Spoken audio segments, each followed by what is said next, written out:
Hey loves, and welcome back to my channel. It's Ijoma here, and we are doing the sewing tutorial of this dress. I have uploaded the cutting and pattern drafting tutorial. If you want to see it, check my comments and I'll drop the link for you. Now we are going to learn how to make this dress, and if you notice, the net that I bought for this wasn't enough. That I went back to look for it and I couldn't get the exact color.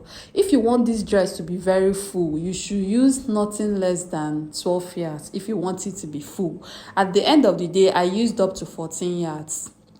Okay, now these are the pieces that we have drafted already, our princess darts bustier, and I also added interface to my lining. I did not add interface to my fabric, but I added to my lining. I added black interface. If you want to learn how to draft a perfect princess darts bustier, this sleeveless princess darts bustier, you should try and watch the cutting video. Now this is the skirts we have, right? And this is the lining. We are going to turn only the sides.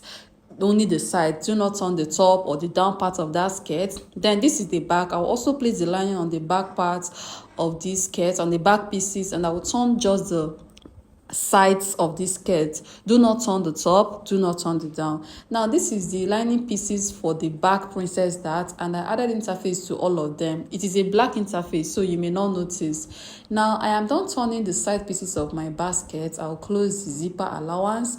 Now I am done closing the zipper allowance of that skirt, and you go ahead and take your waist, your hip measurement. The thing is, if you are taking your waist measurement should be fitted, but your hip should be somehow free. It should be free because this dress has to be free around your hip line. Now, I am taking my waist measurement, and once I got my waist measurement, I gave it an A-line shape. I did not make my hip to be fitted.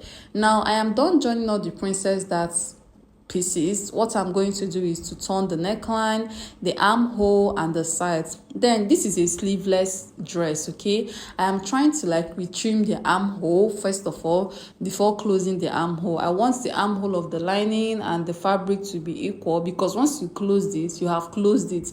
I just need to be very difficult. Now I'll go ahead and turn the neckline and the armhole. I'll also repeat the same thing to the front part of this dress. I'll place the lining and I'll go ahead and turn the neckline and the armhole. You can see that I'm trimming my armhole a little. Then if you want the shoulder of your dress to be smaller, you can make it smaller, but I want mine to be a bit modest. And I'll also turn the sides, turn the neckline, turn the armhole, and turn the sides. Now I am done turning my armhole, my neckline, the sides. Then we are going to turn the shoulder part first of all. Insert your hand inside your front piece, then drag the back into it. Turn over your lining so that the lining will cover the back and then join. I don't know if you know this particular method, but that is the best way to close your armhole. Then after doing this, I'll pull my hand in between the front pieces, in between the lining and the main fabric. Then I'll pull the back from it. I'll pull the back shoulder from it, and then I'll go ahead and join. Now after joining and turning the shoulder, this is what I have. The finishing is really neat.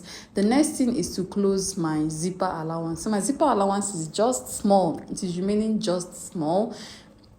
Now, after closing the zipper allowance, I'll go ahead and take my body measurements, okay? Now, if you're taking your body measurements, make sure that your armhole piece, your armhole lengths are equal. Like the armhole of the front and the back, they are meeting each other, because this is not a dress that has a sleeve. Maybe at the end of the day you can trim. No, this particular one you cannot trim.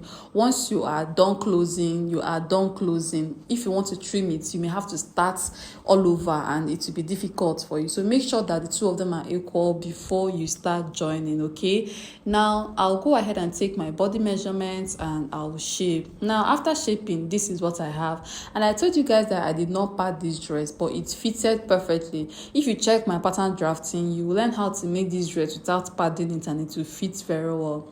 Now I'll trim my half length. My half length is 17 and I made it 17 and a half, and I trimmed. I'll open up my zipper allowance and keep that aside. Now this is our skirt.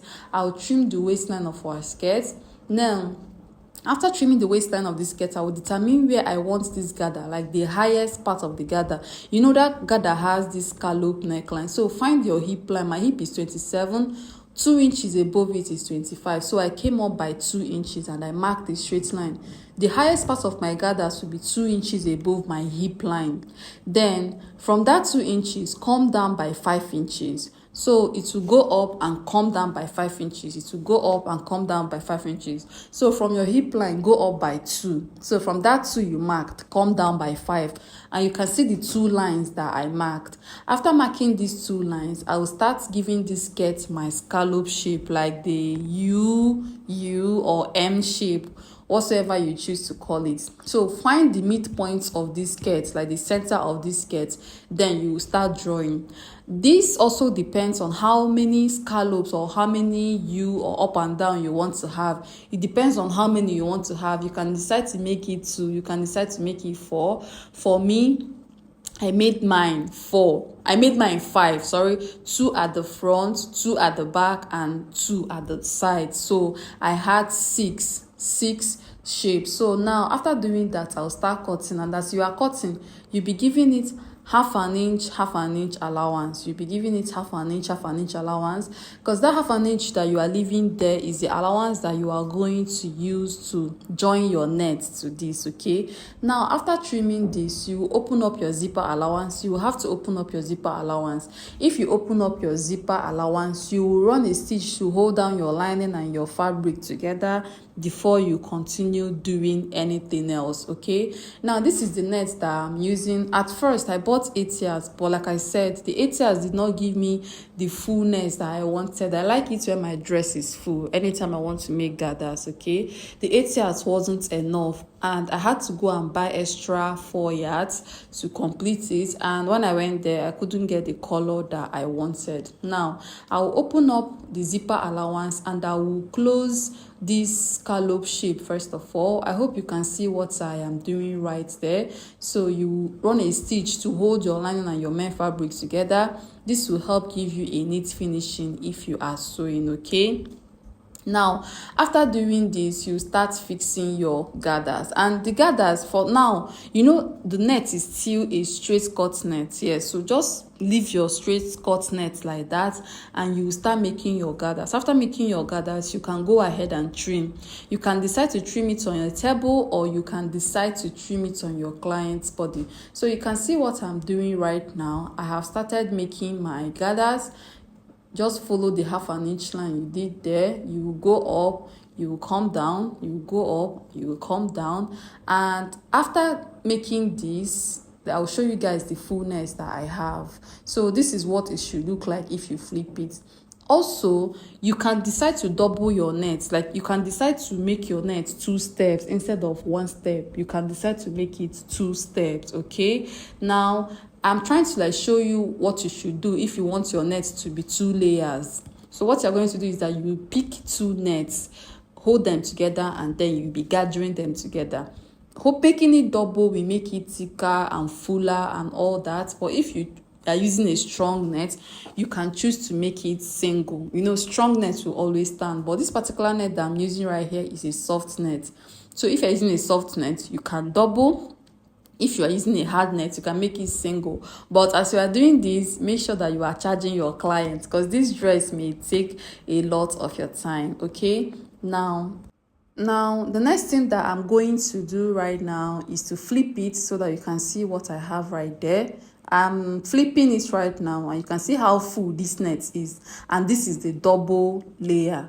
But if I want to make it a single layer, it will not be this full. You understand? Okay, so wherever your net stops at, you will join another net and continue. Now I am done and I made it single. You can see that the 2 nets that I have here are not the same color. Now I'll go ahead and trim off the excess nets that I have. I'll trim it off. I made it single joining. Okay, now after doing that, the next thing is to add an underlining to this. At first I used dollface, but if you want yours to be normal, if you don't want it to be too thick, you can decide to use a mercury, mercury lining. You can decide to use a mercury lining. You can decide to use a normal lining. Now I'm trying to trim this on my table. As you are trimming it, make sure that everything is straight and you go ahead and trim. So after trimming it on your table, if you feel that it is not giving you the length that you want, you can allow your clients to wear it like that. You can tell your client to wear it so that you can trim it on their body. It will give you the accurate length that you are supposed to have. Now, after doing this, the next thing that we are going to do is to add our lining to it. Now, I'm going to tell you how to use a lining to finish this if you don't have a weaving machine. Okay, so what you are going to do is that if you get your lining, you know the length of this net is 30 inches. If you get your lining, you reduce the length of your lining should be shorter. Then join the top. This is the top of our dress. Just go ahead and join the top. After joining the top, you can now go over to finishing it with your lining. Our dress is taking shape already. So this is the doll face lining that I wanted to use, but if you have the opportunity, do not use this doll face. You can get a normal lining or a mercury. Now what I'm going to do is that I will reduce the length of that doll face. It should not be the same length with your net.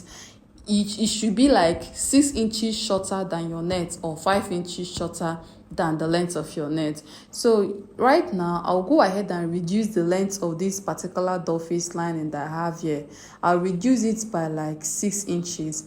After reducing it, I will start joining it on the same curve that I joined my net, but this time around it will be the opposite way. So I will join it on top from the lining side, from the inner side, and then I will flip it. If you flip it, it will cover all these seam that you have here. You can see what I did. It covered all those seam that I have right there.